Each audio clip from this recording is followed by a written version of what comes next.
I'm Lee Woodruff, and I'm here at the WIE 2013 conference. I am inspired by so many amazing women, and you will be too.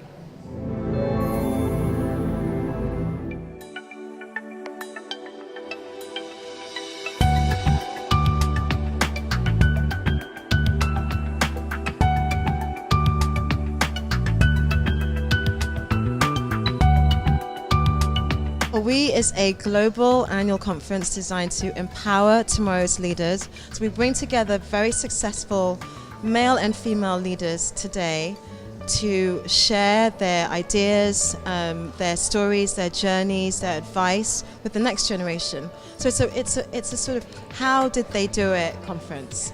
And it's really invaluable because that's really where you learn. You learn from other people's journeys. I started to work with WIE last year. I ran a panel on women in the developing world, and it was very interesting. We covered legal issues, we covered social issues, and so I think that the diversity of discussion here is very valuable to people, that every single person can come in with their own viewpoint and come away with 10 other viewpoints in other subjects they haven't even considered.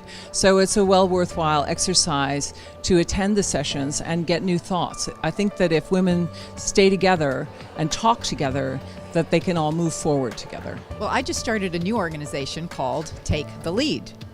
And its purpose is to prepare, develop, inspire, and propel women to take their fair and equal share of top leadership positions across all sectors by 2025, which is about 58 years faster than the current trajectory that we are on. I notice, on an evening newscast, if there are no female reporters, or if the female reporters are relegated to more pink issues like family. And so, that's one of the reasons it was important to me to be the anchor of the CBS Evening News, because I think images on television are so powerful.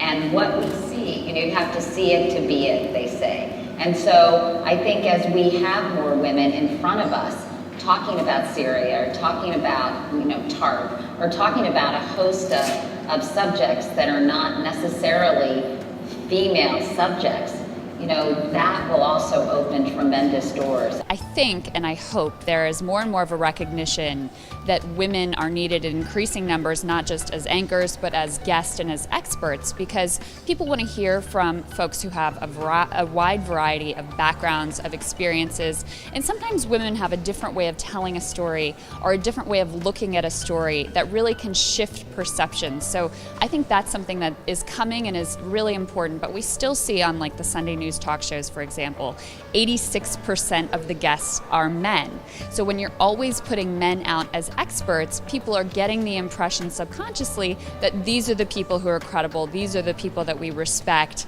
and it somehow lessens women when they're not represented as equally there. I think that having women, whether it's in management in a managerial position or behind the scenes or on camera, we're bringing a broader lens to the news and a broader definition of what is news. And with that, when we take a story, we're not just looking at it from the perspective of the facts, the figures, the policy, or the politics. We are really trying to get under the skin of the story and look at how it impacts women, men, communities. If you're talking about women's reproductive rights, I think that we're setting the clock back. I think that women's bodies are their business.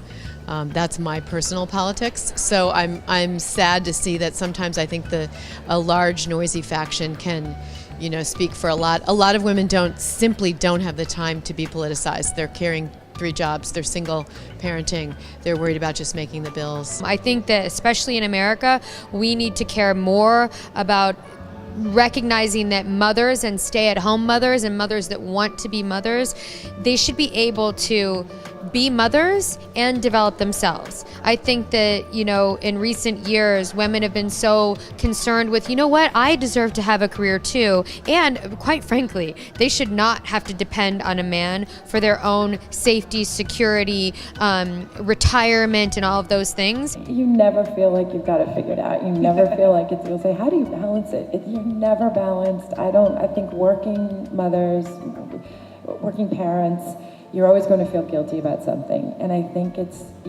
I just keep the communication open with my children. And I like the fact that the image that I'm also giving them, or this person that I'm presenting to them, is a working person.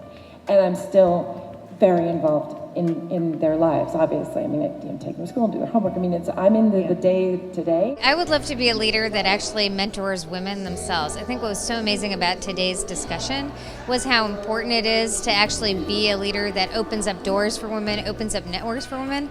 It's important to also be a role model as a leader. You know, if you want to encourage talent and get the best out of people, you have to be a role model that shows that that's rewarded. So those are the kinds of things that I aspire to be as a leader.